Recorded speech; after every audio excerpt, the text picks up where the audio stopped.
زرتشت بود. خود چون آتش پرست بودم. من مختصرا این قصه را برای برادر میرسانم که زیادم میگیرد. و پدرش بسیار آدم مالدار بود، بسیار مالدار و زمیندار بود و سلمان را چنان دوست می داشت، چنان دوست می داشت، می گفت که از تمام آن زمین و دولتی که دارم سلمان برای من تو نیکوتر هستی، تو محبوبتر هستی. باری میگوید این پدر سلمان و سلمان فرمود که من امروز از زمینهای خود خبر گرفته نمیتوانم و سر زمینهای من را از حال زمینهای من خبر بگیر، لیکن از تو التماس سلمان بر وقتتر برگرد، زیرا دیر آمدن تو در من طاقت ندارد. وقتی میگد این سلمان از خانه بیرون شد، در راه میگد با یک خانه با زبان امروزه ما و شما بگیم یک کلیسا میگیم، یعنی جای نصرانی ها عبادت میکنند.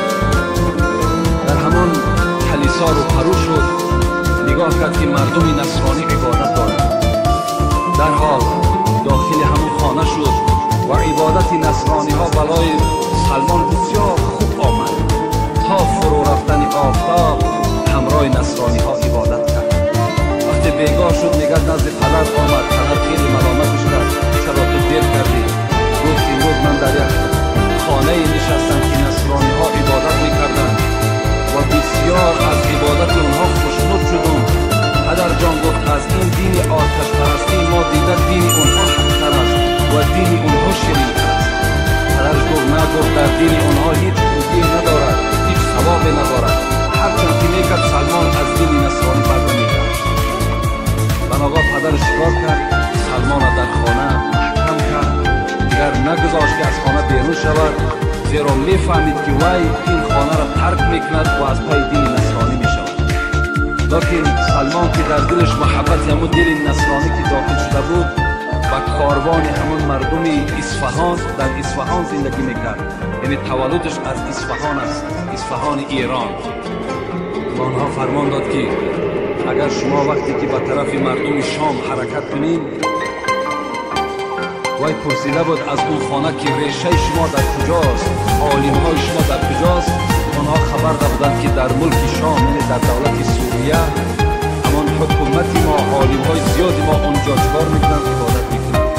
از این خاطر سلمان همراه کاروان به شام سفر کرد. از خانه پدر خود یعنی راه گریز اختیار کرد و رفت اونجا پرسان کرد که اینجا عالم بقوترین در کجاست و او خبر دادن فلان کس عالم بقوترین ایمان است. وی در خانه وی رفت میگد عبادت میکرد. بسیار سلمان حکایت میکند که این مرد میگد به نهایت مرد ناخوب بود. مردم میگد صدقه می آوردن، طلا می آوردن که با فقرا و مساکین تقسیم کند، لیکن این میگد این مرد همه اونها را در زمین گور میکرد و به کسی نمیداد. وقتی این مرد میگه از دنیا گذشت، مردم آمدن غمگین شدند. من با آنها خبر دادم که غمگین نشوید که این مرد ناخوب است. آن خیر احسانی که شما دادید همه اونها را پنهان کرده هستند. وقتی مردم گفتن دلیل داری، وقتی رفت زمین میگه کن و طلا و نقره را نشان داد. این مردم با خلاصه آمدن که این پیشوای خودشانه و دار بکشن و سنگسار کنند و همچنان میگه معامله برخوب کرد. و بعد اون میگه یک نفر دیگر در همون ملک شام میگه بسیار عالمی نصرانی با قوتی بود، پیش او رفتم، بسیار آدمی خوب بود، در او کس شاگرد ایستاد. وقتی وفاتش نزدیک شد، باز از او توصیه گرفتیم به دیگر انسان. همچنان یک سلسله چندین آدم نصرانی در سلمان فارس شاگرد ایستاد، یعنی دین نصرانی که دین باطله بود با همین دین پیروی میکرد. بنابراین میگه آخران بار میگه با یک نفری روبرو شدم، یک موی سفیدی خیلی نصرانی بود و بر من خبر داد که دیگر به کسی شاگرد نشد، میتوانی که به سوی مملکت عرب روی. در کتاب انجیل خبر آمده است که در همین زمانهای نزدیک یک شخص میبراید که سه نشانه دارد.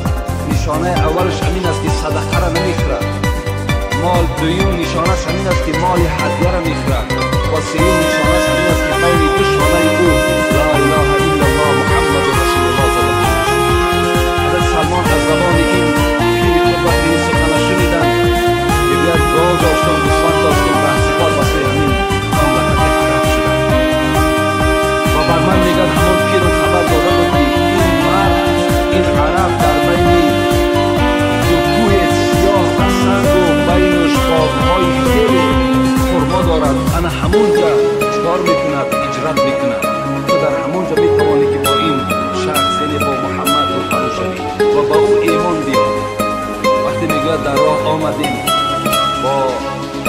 کلب گفتگی یک قبیله رو فرو شدم و گاو مال با آنها دادم که مرا به ملکی همان گفته استادم برد. آنها مرا فریب دادن و با یک نفر فروختند و این مرد میگرد مرا در راه عذاب شکنجه میداد و ناگاه آورد دیگه به یک موضوع که نگاه میکنم که پلوش همین کوه سیاس بینش یعنی باغ‌های خیلی از خورما زیاد است. در دلم بگذرانیدم که حتما همین موضوع همون موضوع است. یک چند مدت با این کجایینی خود خدمت میکردم و ناگاه میگرد روز بالای خورما میچینم یک آوازه شد که یک مرد آمده است. یک مرد از مکه مکرمه به مدینه هجرت کرده است که نام او محمد است و با بسیار انسانی خاکسار و مهربان است. و شنیدن این سخن نگرد چنان بود که قریب از بالای خرما بر زمین زد. دوان نگرد در بالا یک طبقه خرما گرفتم و نزد او رفتم. پیشنهاد کردم و گفتم تو محمد هستی؟ گفت بله من محمد هستم. گفتم این صدقه است، من برای شما آوردم. من برای سنجش گفت سلمان پیشنهاد کردم که استاد من گفته بود که محمد نشانش همین است که صدقه را نمیخورد.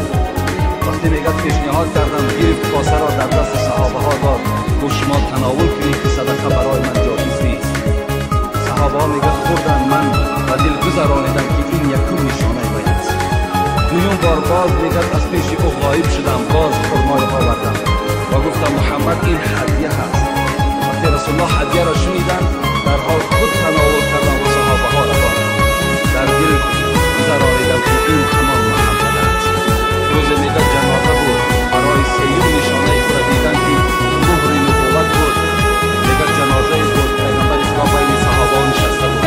وقتی من وارد معرکه شدم رسول اکرم 100% دانستند که من مهر نبوت را میخوام و بالای سر پیغمبر دور میگشتم.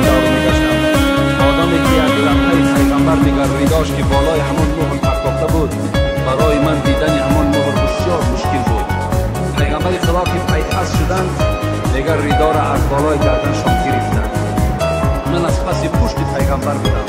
وقتی مهر را دیدم که نویسانده شده است لا اله الا الله محمد رسول الله، یک بار خودم بالای مهر پرداختم و او را بوسه میکردم و میرسیدم. پیغمبر خدا گفتم بس است سلمان، بس است که ناگه شد. سلمان از پیش گشتند و کلمه عرضه کردن مسلمان شد. این یک مختصرا حیات حضرت سلمان است.